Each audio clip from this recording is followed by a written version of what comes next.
Hi, my name is Nick Pole, and I wrote a book called Words That Touch because my background is in Chinese medicine and hands-on body work. And I was looking for a way to help the people who come to see me to get more engaged with their own process, to be able to listen to their embodied intelligence rather than just have a kind of passive receive a passive treatment. And that's how I came across this way of working with language and the body, which is called clean language. And I'd like to introduce my colleague, Tamsin Hartley. Tamsin, how did you get involved with clean language? Well, it was many years ago when a coaching friend of mine introduced me to this way of this method of inquiry. So I was working as a coach myself, and I went on a course, got hooked, and just found it to be a very open and fascinating way of exploring your experience. And so then I went on to train in a mindfulness course. And it seemed to me that clean language, that there was a lot of overlap between clean language as a way of inviting awareness and the principles of mindful awareness. So I went on to create a way of using clean language questions that invite embodied awareness, that I bring to the coaching work that I do, that actually, first and foremost, I bring to myself as a very resourceful way of exploring my experience in any moment. Mm. So we wanted to give a little demonstration and just to say a big thank you to Serge for inviting us to offer you a little taste of the clean language approach. But before we do the demo, Tamsin, what would you say are the key principles of clean language that really got you hooked, as you said? I think I mean, I don't know if viewers, listeners know what clean language is, but the clean element of clean language is the non-contamination that happens because you're prevented from making suggestions. Clean language is literally a specific set of questions that were created by someone called David Grove, and they were used in a particular way. You repeat back the exact words that somebody else has said, and construct a question around it. And there are 12 basic questions, 20 or so additional questions. And what I really loved was that invited me to think for myself. And it actually made me realize how little that happens in everyday life. So that was one of the things that really attracted me to it. The other thing is that these questions often invite metaphor. They invite people or encourage people to explore their experience through the metaphors that they naturally use to describe their experience. It's not always through metaphor, but metaphors often arise. And then my experience is that becomes fascinating and can be really resourceful. And I'll just give an example recently for a client session where she described a feeling of boil that was happening in meetings and really unpleasant and unhelpful, lasted with her for the rest of the day, and she'd lose concentration, etc. So these questions were a really lovely way of bringing awareness to that experience of boil. And boil became part of the process that I use, is to get people to draw what arises for them. And boil became lava that rose up through her spine and exploded in the front of her head. And through gaining awareness in a very tangible way for her, in a way that arose within her, that didn't involve any suggestion or contamination from myself, she had very different ways of managing this experience as a result. And so we wanted to give you a demonstration of this. I'll do a little facilitation for you, Tamsin, and then we're going to switch it around. And Tamsin will then lead me through a kind of meditation that you also, if you're watching this, can join in with. And we'll see what happens. And one thing I think to bear in mind with the clean questions is that some of them may work better than others. as a facilitator, I always have to remind myself in the clean approach that I know nothing about what is going on for Tamsin. I may think I know, I may have good ideas or interpretations or inspirations about it, but really, if we're trying to be clean, I know nothing about what's going on for Tamsin. I just take in her words, her movements, her gestures, offering them back as cleanly as I can. So let's see what happens.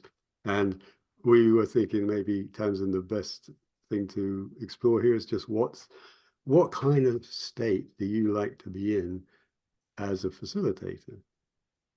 And just sit with that for a moment, settle and breathe, and see what comes first around all of that.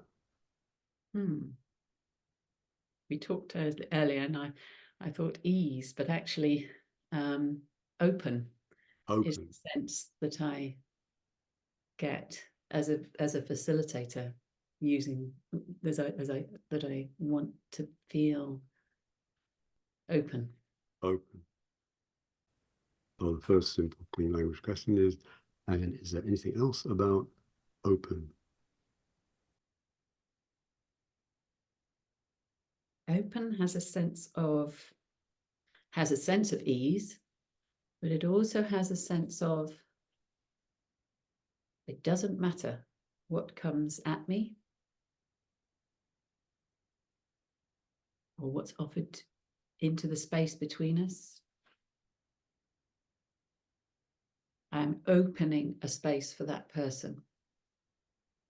And when you're opening a space for that person, and it doesn't matter what comes at you or what is offered, is there anything else about all that? I also have this sense of excitement, actually, because I have this sense of, gosh, I wonder what's going to happen next. It has a sense of fascination, and I have a sense of not leaning in too much because I'm fascinated, but also being able to just bring a sense of ease. So there's a nice sense of breathe in and excitement, fascination, and a breathe out. This space is for that person. And actually, there's something about this that I know that I can hold this safely, because particularly when I stay clean. So I have this, and open is given from my heart. Mm-hmm. And I can hold this safely is like what?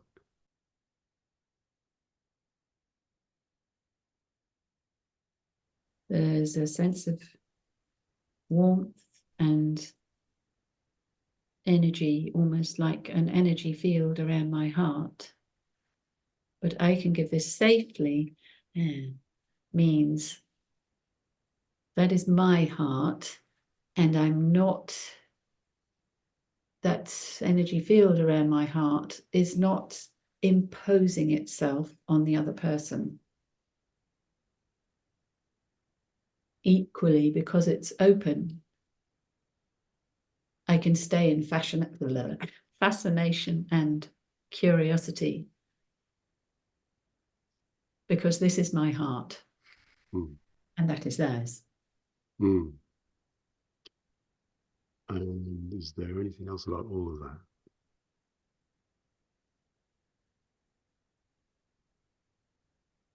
I think there's something nice to acknowledge about the separateness, I guess. And that's not a separateness that's a detached separateness. It's a separateness in community. Separateness in community. Mm-hmm. Okay. And separateness in community. And what do you know now about all of that? I really like that idea, actually, that there is, I think the separateness is important and the community is important. So those aren't words I was thinking when I started this exploration. Separateness in community. Okay, is it a good place to finish? Yeah, lovely. Thank you. Thank you.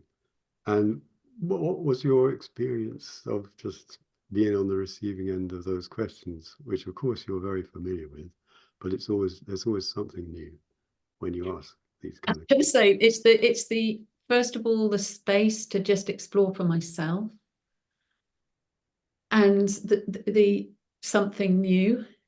I mean, I know something new arises, but it's just there's no sense of pressure for me to come up with an answer. There's just a sense of, okay, yeah, what is it for me? How am I? How do I experience this? And there's a sense of uh, tapping into my own wisdom around it. Mhm. Yeah. Yeah. So shall we swap roles now? And then if you're watching this, you can participate in this next demonstration.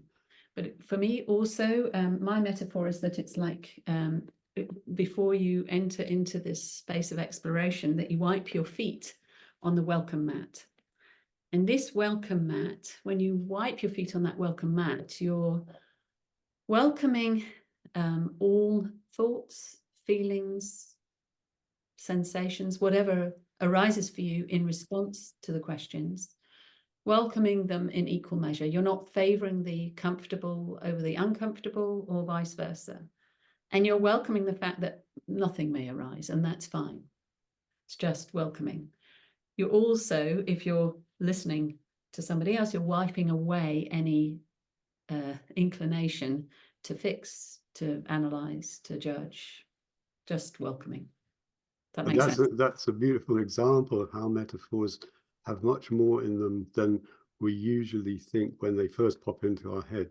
So it's this welcome that has a dual meaning. It's welcoming anything that comes into the space, and at the same time, it's wiping your feet as the facilitator of anything that you might unconsciously be bringing or consciously bringing into that space. So in a professional capacity, as a therapist or something, you might be bringing all kinds of diagnostic ideas or therapeutic ideas or methods or strategies and diagnoses and stuff. But when we're using the clean questions, we just wipe all that out and have a simple welcome for whatever arises from the client's point of view. Yeah. So let's go. Okay, I'm going to, and also at this stage, I'm going to say that the way that I use clean questions, the listening space, invites people to do a drawing at some stage. So I'm going to suggest that viewers, listeners, press pause and get a pen or pens and a paper before we begin. You may have coloured pens or just a pen or pencil, but you might want to press pause to go and get that before you begin. And this is a short breathing meditation that you might like to try. Okay, so making yourself comfortable, whatever that means for you, and remembering to wipe your feet on the welcome mat, remembering that you're not trying to get anywhere, achieve anything. You're just simply noticing what arises for you in response to the questions that I'll ask. So I'm going to give you an instruction followed by a set of questions. And after each question, I'll pause to give you time to notice what arises for you. And notice your breathing.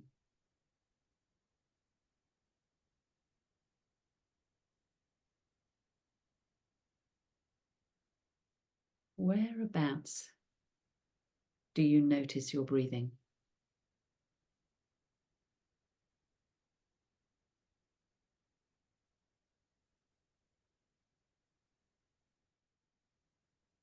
Do you notice your breathing on the inside or the outside?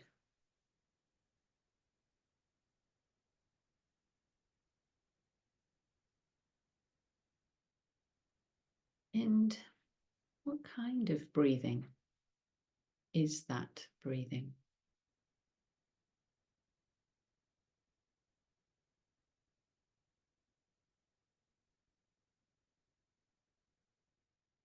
Does that breathing have a size or a shape?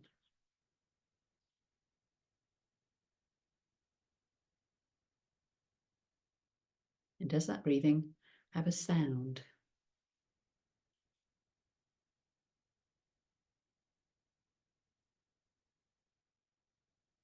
And is there anything else about that breathing?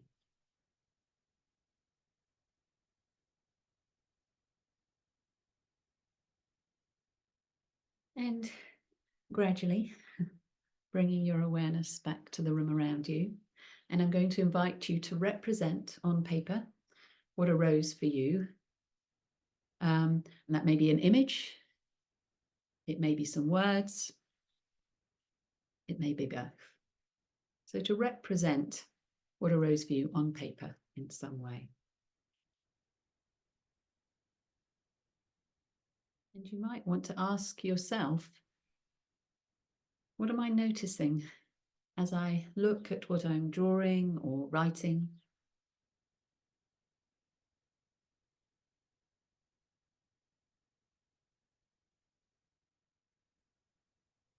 And there are two lovely reflective questions to ask that you might want to ask yourself. What do I know now about all of that? And what difference does knowing that make? Mm. Anything you'd want to say about your experience of that, Nick? Well, that was so weird because when you asked what kind of breathing, I got a completely inexplicable image of an ox cart with no ox in front of it. It was just sort of sitting there in a farmyard, resting. And then later on, I saw the ox, but it wasn't connected to the ox cart. the the feeling that, what was it, the size or shape or whereabouts is the breathing? Yeah, I felt it was much more in one side of me than the other side, which is interesting. But when you, for those last questions, I was just realizing that actually there's a really important project that I want to get on with. And it's like the cart is there and the ox is there, but they're not connected yet. And there's something about breathing, getting that, oxygenating my brain perhaps, that will help me connect the pulling power to the actual things that I want to get done here with this project. That's how I interpret the metaphor anyway. And a great way, for example, when somebody's having some kind of body work or somatic therapeutic experience, it can often be hard for the cognitive mind, the executive mind, to have the takeaway. What do I take away from that? And the metaphor is a really good way to do that, to have something that you can easily remember. And as we said before about metaphors, something that probably packs in a lot more information than you think at first sight. Yeah. And if I think back to this particular client, it can be a really useful way for her. It wasn't her usual way of connecting with her experience, but we also stayed with the sensation of boil, which was not pleasant for her. And she realized that whilst doing that, she could bring messages of safety to herself, and she could breathe into the feeling and realize that actually it subsides of its own. So literally, I think it took about 5 minutes. And she went from an experience of being, 9 out of 10 really unpleasant, with all the physiology that goes with that, and just staying with it and staying curious over the next 5, 6, 7 minutes, that intensity just reduced of its own down to a 1 or a 0. So she didn't need to be frightened of this experience. It could be something that she could become curious about and stay with. And that brings us back to those principles of mindfulness, really finding a way to be comfortable enough to stay with what is uncomfortable and bringing the body in that sense of self-regulation and co-regulation. Yeah. So that you can actually creatively explore this incredible intelligence or wisdom that's coming up from the somatic side of oneself and bring it into your real life. Yeah. Okay, I think that's great. Thanks very much, Tamsin. And again, thanks to Serge for inviting us to do this little presentation. And we hope you get a little more interested in clean language. Thanks very much, everyone. Bye for now. Bye.